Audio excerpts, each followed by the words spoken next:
sticking on the medical theme, we have been talking about the issue with doctors and the issue of payroll tax. It is something that really is a major problem. Doctors in Victoria, in particular, are being hit by this issue of payroll tax, and it's something that I think we really need to have a good look at. I want to be clear that the story doesn't take away anything that the incredible work of hardworking GPs around Australia, who are the backbone of our health system, are doing. And if Victoria and potentially other states get away with a plan to change the tax status of GP clinics, we might see many of these clinics closing and others forced to increase their fees. Put simply, broke states like Victoria, and it's the states that collect payroll tax, that is where your business has a certain turnover. You pay a tax on the size of your payroll.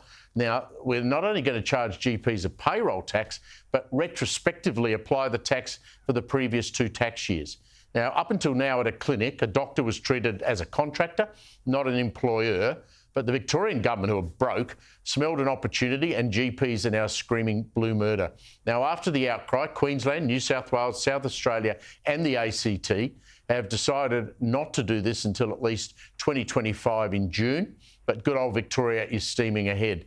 In simple terms, and to be blunt, a state-based health tax, which is a disgrace. Joining me now is the founder of HotDoc, Ben Hurst. Ben, thanks for coming into the studio. First of all, explain what HotDoc is for us. Thanks, Steve. So HotDoc is a patient engagement platform.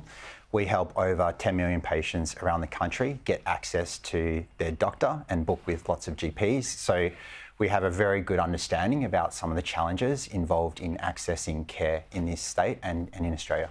So Victoria seems determined to go ahead with this. I've got a number of doctor friends who are long-time GPs. They say they will close clinics. This is not just an empty threat. They'll quit, they'll retire. What's that going to do to the Victorian health system? It's a big deal. Primary care is the absolute backbone of our health system, and it's the first point of call. And if patients can't see their usual doctor or any GP for that matter, they have to either not get care at all or they have to see their emergency department. And as we know, emergency departments are doing it pretty tough themselves at the moment. So the government seems to be fighting some sort of class warfare here almost, thinking, oh, all doctors are wealthy, they ought to be paying payroll tax like someone who's running a normal sort of a business. Do you get a feeling that's where they're going? I feel that GPs are not being represented in the right way. If we go back 2-3 years, GPs were the ones that were putting themselves in PPE, they were going to the medical centre every day, and they were literally putting themselves on the line to deliver care. And now they are being targeted in a way that makes them look like these BMW drivers, but they're actually doing it really tough. The margins in running a medical centre are less than 5%. So this tax for many medical centres is going to drive them over the edge. So give us an example of a typical medical centre, say, that's got, the one I go to, I think there's about 6 doctors work out of there. Yep. They've got a front desk with 2 people sitting on the front desk. They've got a blood testing unit within the clinic. So the government's trying to say that these doctors, these individual doctors, are employers, not contractors to the clinic. Yep. That's not right. It's not. And it becomes very legalistic. For a very long time, there's been a good understanding that medical centres pay payroll tax. They pay it for their reception staff, they pay it for their nursing staff, but the doctors that work there, they're providing a service to patients directly, and that means that they're contractors.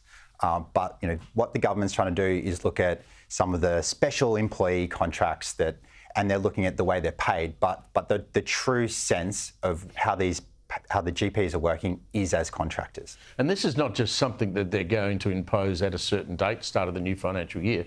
This is retrospective. Exactly. How far back are they going?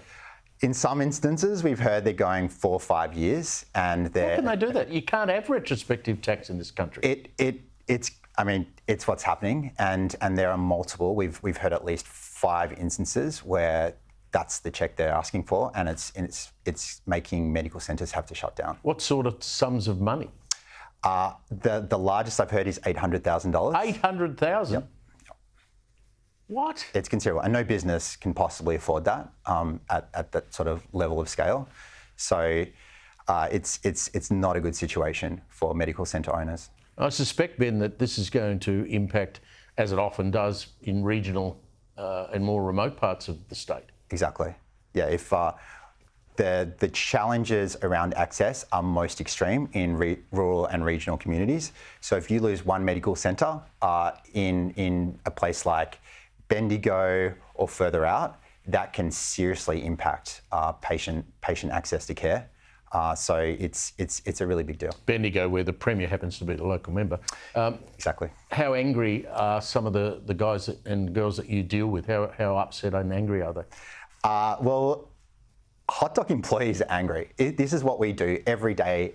We are about enabling the best possible patient experience, and the most important part of experience is just being able to see your doctor.